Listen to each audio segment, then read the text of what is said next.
Hello, and welcome everybody to another episode of Pod Strickland. I'm your host, Shwin and this is episode 290.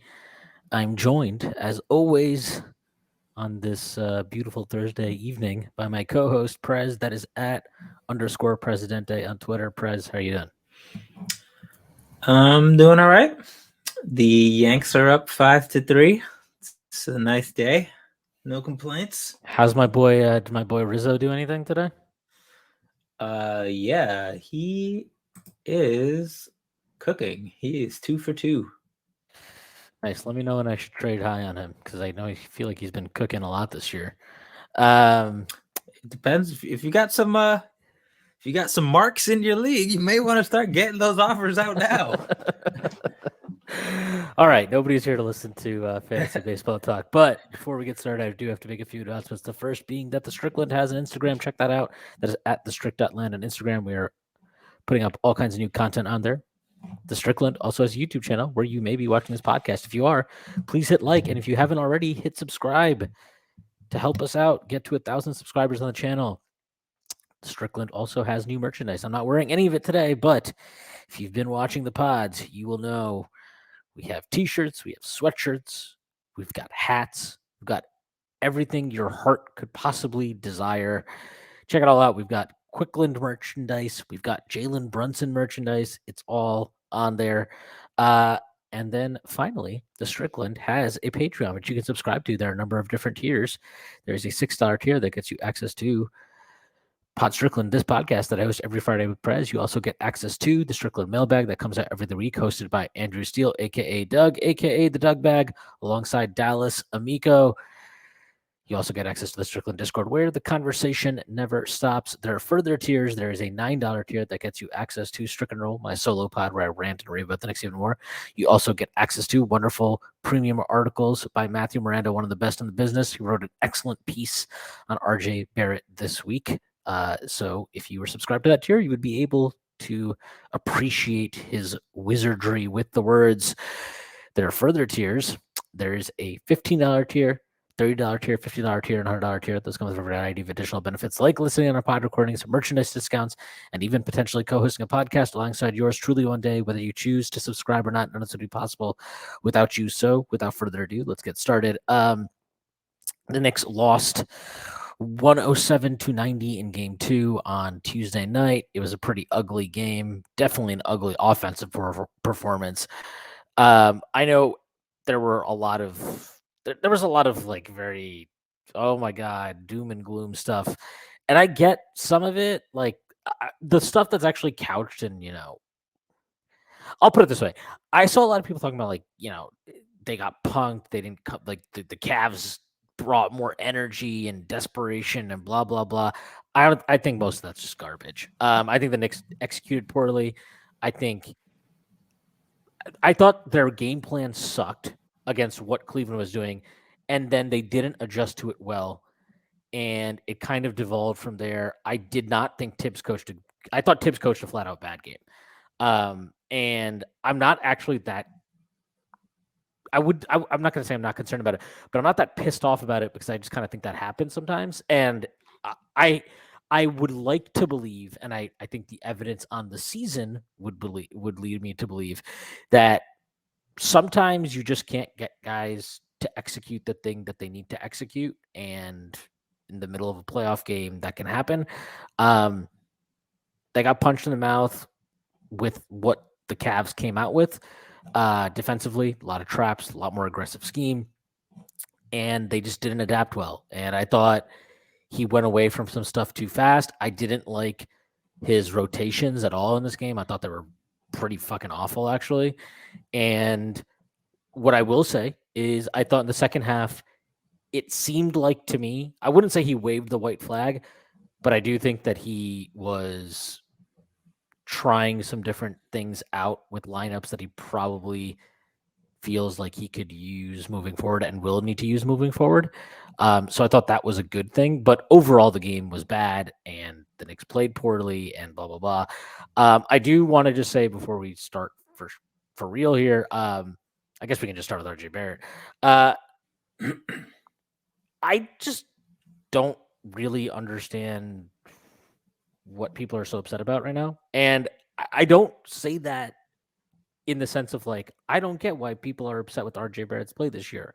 No, that's not why. I've criticized him plenty on this pod, and a clip of mine when got really people really upset where I said that he's been putting up empty stats this year.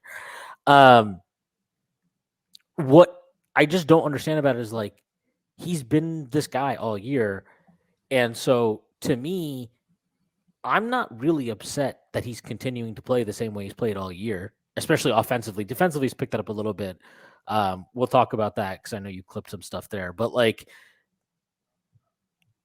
it is what it is. Like, this is just what he is right now. This is what he is this season. I don't really understand the point of debating this any further. This is why I wasn't optimistic about him having some bounce back series. Maybe, I mean, there's still time. Maybe I'll be proven wrong, but I'm still not optimistic about it.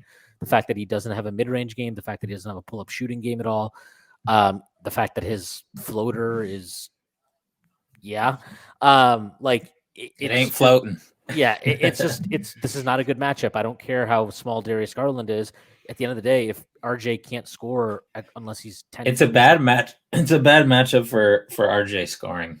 Yeah, 100%. Yeah, and so it is what it is. Like I get why there are people that are like raging about RJ after these games, or I get why those people are, but like at the same time in my head, I'm just like, well, what did you expect? Like, this is what he's been doing all year. And actually, to me, and this was one of my probably my not one of my biggest criticisms of like Tibbs' performance in this game as coach. And I just want to say this because like I thought Tibbs coached a great game one game, especially considering Brunson was in foul trouble and Randall was coming back from an injury. I thought he did a really, really good job. But his one mistake, the one mistake I thought that he made in that game was leaving RJ Barrett in way too long in the fourth quarter. Not just leaving RJ Barrett in for too long in the fourth quarter, but leaving him in next to Josh Hart. I was about to say Jason Hart. Didn't Jason Hart? There was a NBA player named Jason Hart at some point in time, I think. Yeah. Shit. Now I feel like he go to Nova too. Pelicans. Did he go to Nova too? I don't know. Whatever. Anyway, I'll get to the bottom of this. But like, he played RJ with Josh Hart in that fourth quarter way too much. That I thought that kind of helped crater the Knicks offense for a bit. Oh yeah, Jason Hart. He played in the league and now he coaches the Ignite. So there you go. Yeah. And then in game two, you look at the first sub, and I get it, man. I get Quickly struggled in game one. I'm sorry, I just think it's a little bit ridiculous to go to Josh Hart as sub number one for I think it was for Grimes, if I remember correctly, and he just it was actually for RJ. But then he started the end of the first quarter. He brings RJ back in, and they start the second quarter, and it's like you can just see that lineup. It doesn't matter who the point guard was. When Quickly was the point guard next to those two guys, it didn't work. When Jalen Brunson's been the point guard next to those two guys, it doesn't work. You cannot have those two guys, the way RJ Barrett has been shooting this year and the way that he's being defended right now, and the way that Josh Hart refuses to shoot, even though he's shooting like 70% from three. You cannot have those guys playing extended run against a defense that is this good. They are the number one defense in the NBA this season. And they have two bigs that control the paint defensively. They do not let you get to the rim. Their entire defense, much like the Knicks, is predicated on not allowing shots at the rim. And if you do even get to the rim, guess what? They've got 2 7-footers there who are capable of erasing you. You cannot play those guys extended minutes. Those minutes need to end. And so to me, the RJ thing is it's tied in. Like, you're also not like, this is on Tibbs as much as it is RJ at this point, because as I said, we know what RJ's been this season, and Tibbs this is the thing about the playoffs is like the only guys who on any team are going to be guaranteed, who should be guaranteed 30 plus minutes on this team and on most teams. I won't say all teams, but most teams are the stars of your team, or the players at positions where you have really bad depth. And that's because in the playoffs, matchups matter more because you're playing against the same team over and over. So in the regular season, you could play RJ against the Cavs 30 minutes and it's probably not the end of the world. And then you're trying to get these guys in a rhythm and you're trying to build habits across games versus different opponents. So like you can't jerk everybody around like crazy game to game. But in the playoffs, it's a little different, right? Like you said, this is a team that even if RJ can get by the small guys, they're selling out even more than the Knicks sold out this season. In terms, like there was a couple of plays that I tweeted where literally no Cav sneakers were on or outside the 3-point line or even close. None. 0 of the 10 feet. None of them were there. There were plays where like all 5 of with them good had, shooters. Yeah, with good shooters open. Yeah, like they were on purpose, pretty much leaving anybody who wasn't in the corners. So like there was many plays where in game 2 where Quickly and Grimes and Randall, are 3 of our best shooters, if not our 3 best shooters, were open above the break, and they were just like, oh well, whatever, we don't care. We're just gonna, because they know A, they got to protect the rim, and B, they know they need to put arms and bodies into people to deal with Mitch and Julius and all these guys rebounding. So, and they were like, all right, we need, like, we suck at rebounding, so we need to gang rebound. And if the Knicks, a poor passing team, make us pay for that, we'll worry about that later. That was their bet. And for RJ Barrett, this is just a kind of an unfortunate matchup since they're playing it that way, because against most front courts, even good ones, he'll get some of these drives to result in fouls and layups and floaters and stuff like that. But it's just, these guys are just beastly down there, and it's the one team in the East to me, maybe the Bucks as well, who are like that. And against other teams, like, you could probably deal with it. Like, even against a team like the Sixers, like, they would have Embiid there, but then the next guy is like Tobias Harris or PJ Tucker or something. So there's options, because one of those guys is going to be on Mitch. Here, you're basically dealing with the center no matter what, like you said, or a 7-footer rather. So if you reduce RJ's minutes in this series because of the matchup, like, yes, that is a reflection of his weaknesses, but that doesn't mean that you would do the same thing, versus Miami or Milwaukee or Philly and whoever we could have also matched up against in a different timeline, or if we were fortunate enough to advance to the second round, like who we would play in the second round. So, and this is true not just of RJ. This could be true of a lot of different guys, right? Like, this could be true of Mitchell Robinson, right? There could be some super fucking small. There isn't in the East really, but like there could be some. Like, if we played in the same division as the Warriors or something, like, there would be a lot of situations where it'd be like, nope, get Mitch out of there, get Hartenstein in there, because Mitch is gonna have to run around and be on the perimeter while Dre is like screening people and Steph is causing chaos or whatever. So like it's really, to get to your initial point, like, this shouldn't be a surprise. Like, this outcome, this level of struggle for RJ. The only thing I'll say that is, there are 2 things that did surprise me about RJ. One was the passing in game 1, which surprised me in a good way. He had 6 assists and 3 or 4 more great passes, and he had none in game 2. And he had like maybe like 1 or 2 good driving kicks, if that, max, and it just wasn't going for him. But Tibbs needs to realize, like, okay, this is a situation where, especially because of the traps, we need more shooting and ball handling and quick decision making on the floor. Tibbs has to stop pretending that RJ Barrett being bigger than Darius Garland makes that a great individual mismatch to attack. Like that, he's. I'm sorry, I think Tibbs, and I kind of am bullish that he did realize this, because, like I said, I think his rotations in the second half were different and a little bit more interesting to me. But like, I'll put it this way: one of our best trios in the regular season. Okay, I'll pull up the exact numbers in a little bit here. One of our best trios in the regular season, 1 to 3, was Jalen Brunson, Emmanuel Quickly, Quentin Grimes. You're playing a team that starts Darius Garland, Donovan Mitchell in the backcourt, and Levert or whoever at the 3. you're not giving up a bunch of size in this situation. This is actually one of the few matchups where you're not giving up a bunch of size. And if you're going to hide Jalen Brunson on a player like a Karis LeVert anyway, your defensive matchups aren't actually horrible there. They're actually fine. I'm not saying that you're going to lock these guys up. Obviously, we saw Darius Garland can ball out. We know Donovan Mitchell can ball out. Like, there's only so much you can do, but you're not just going to get completely roasted possession after possession. My point being is that's been a very productive lineup for the Knicks all season. Okay. Guess how many minutes they've played in this. Sorry, forget minutes. Guess how many possessions they've played in this series so far? I have no idea.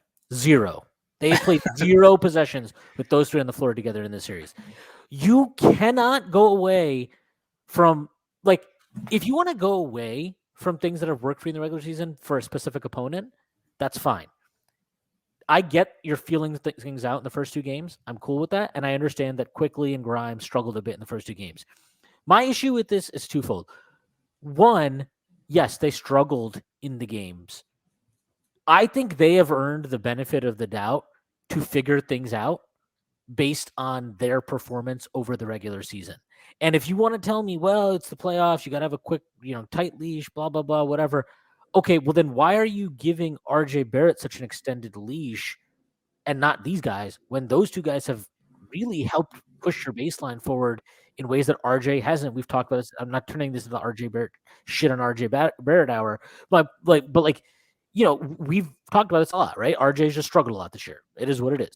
By the way, Jalen Brunson, Quentin Grimes, Emmanuel Quickly, 456 minutes played this season, plus 7.0 net rating in the regular season. Like, you've got to use that combination. I don't care. Like, if you want, I understand he wants Hart out there. That's fine.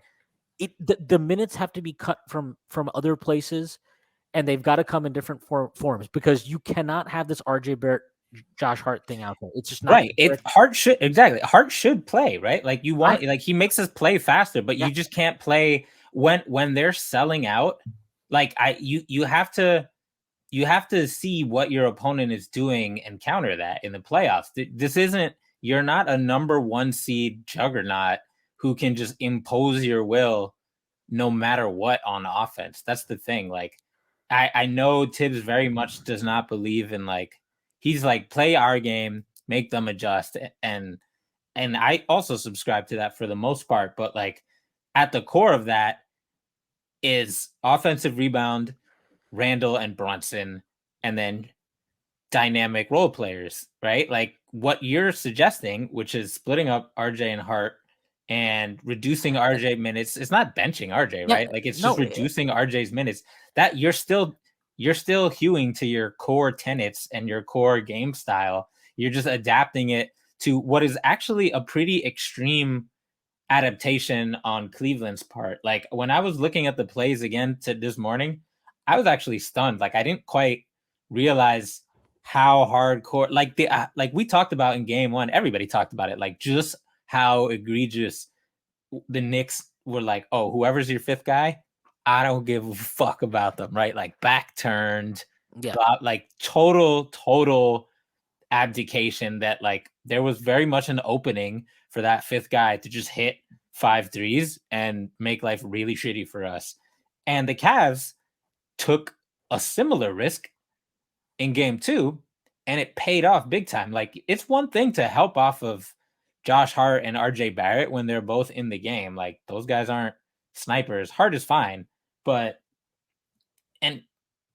like, when you're ignoring Quickly and Randall and Grimes by 10 feet, 15 feet, that's like, it's just like our strategy. It's a strategy that you can't take away everything. So you're picking something and daring your opponent to take advantage of the weakness of your strategy. And we didn't really do that, which is disappointing. But the thing that makes that, the flip side of that is, like, it's a very obvious thing in retrospect what they did. And that's not the hardest adjustment in the world as far as, all right, how do the Knicks tweak their game plan? Like, it's like, for example, I'll give you an example that came to mind while I was looking at these plays. Julius Randle loves step through jump passes, right? Like he hasn't really done that. He's been really in scoring mode versus this Cavs team, understandably, but like if he steps through jump pass on any of these possessions and then just like looks at the other, like the top of the court, there's going to be like one or two guys completely open for him, and he's actually kind of great at those passes. So like simple things that Julius Randle is very comfortable as doing could pretty much erase this strategy that the Cavs were implementing, as long as it's not RJ Barrett and Josh Hart there, because you need guys who can make you pay. So I know you're going to get to this a little bit, but like, you know, kudos to Bickerstaff for daring the Knicks to do some stuff. Bickerstaff. Yeah, or that. And the Knicks need to, like, Tibbs really needs to say, all right, guys, like, this is how we're changing the game plan, because they're going to do it again. They're going to dare the Knicks to pass again, right? Like, Knicks fans remember the games versus the Raptors. It's the only other team that has deployed this kind of pressure on our ball handlers, and it was the same shit. It was just daring us to make an easy pass to hit an open shooter. And if they don't do that, they're going to lose the next game for a very silly reason. So I'm not, it's kind of annoying, but if I had to just bet, like, this isn't asking the Knicks to do something completely outside of the box. It's, hey, screen less, screen more with ball handlers, do a couple of more quick passes when you see pressure, and then when you're in the paint, if you have a second, take a quick look back at the top of the key, because guys will be open. That's it. It's not crazy. Yeah. And like, I just, again, I can't stress this enough, because I thought he coached a really great game one. I can't stress enough how awful I thought his game 2 coaching was. And I know people were like, I get it. After the game, there was a lot of like, well, Quickly and Grimes, those guys got to step up. RJ played like shit. Yeah, sure. I get all that. My issue with that, though, is like we've seen this, okay? There are matchups when teams trap us, when teams play aggressive on pick and roll coverages, we have personnel to beat it. If you doubt that that's true, I challenge, go watch the last Miami game. Go watch the fourth quarter of that game. Brunson didn't even play. He didn't play. And we cut them up possession after possession, got open shot after open shot, because Emmanuel Quickly is the best ball handler on this team in this very specific regard when it comes to handling traps. He is the best on the team at handling that. And Brunson, as good a ball handler as he is not good at handling traps, because he tries to dribble out of a trap constantly. And look, you even see this on their side of the ball. Donovan Mitchell's, like you said this in our Discord, he's like probably one of the best in the league at beating a trap. He's not trying to beat a trap every time the fucking trap comes. Like, you have to accept the pressure, and then you've got to make plays out of it. And this isn't all on Brunson, or this it's is a all less. It's a less is more solution. Yeah, and it's there's all kinds of issues with how the Knicks tried to attack pressure in this game. I'm going to start with the Brunson piece of it. Emmanuel Quickly, Jalen Brunson, they played, hold on one second, I have it here. They played 973 minutes together this season. They were a plus 8.5 net rating, 116.8 offensive, 108.3 defensive. They were really, really good when they played together. I bring that up because what has Quickly struggled with in this series so far, right? He struggled with getting dribble penetration, getting into the paint. He's struggling with their physicality, all that type of stuff. Okay, that's fine. I get that. It is what it is. What has Brunson struggled with? What did Brunson struggle with in the last game? Dealing with traps. Combine them together. It's that anime meme. You put Brunson on the second side, have him open for the swing pass, let Quickly take the trap, and this might be an even crazier idea. Don't screen with Mitchell Robinson, because Mitchell Robinson has been, I can't tell you how much I think of the offensive issues, I don't want to say stem from him, but he exacerbates so much of the issues that we saw in game 2. And honestly, in game 1 too, but it's like, you win a game, it's easier to gloss over that stuff. He can't make any plays out of the pick and roll. He also does a terrible job of just making himself available. Like, there were a couple where he just rolled like 15 feet away from the ball handler, and it's like, Mitch, Brunson's in trouble, buddy. You might need to make yourself available to him. And it's like you just got to change these elements of it. So I would like to see more Brunson and quickly minutes. More importantly than that, though, I think it's very, very important that they start screening, that Mitch doesn't screen. If they're going to trap this aggressively and this consistently, Mitch cannot be the screen setter. You have to deviate from that. And we've seen the Knicks have success using either Hartenstein as a screen setter or bringing setting guard pick and rolls, setting wing guard pick and rolls. We've seen that, and they have to commit to that as a team. Like there was one possession that I clipped there quickly. It was weird. Like quickly set a screen, but instead of just going straight down, he went like to the wing. And Brunson, there was so much space that Brunson still could have gotten him the ball, but like now that the Knicks know what's coming, like use the guards. They know how to handle 4-on-3s. They've all done. Grimes has done it. Quickly has done it. Josh Hart has done it. RJ Barrett has done it. Like they've all done it at some point. And just like Brunson knows what's coming. And Hart needs to be a screen setter. Grimes needs to be used as a screen setter. RJ could be used as a screen setter. Obi should be used as a screen setter because that's like if you're gonna have him out there, if they're gonna play like this, he should absolutely be setting screens because he's actually really good playing downhill 4-on-3. And then that lets Mitch stay.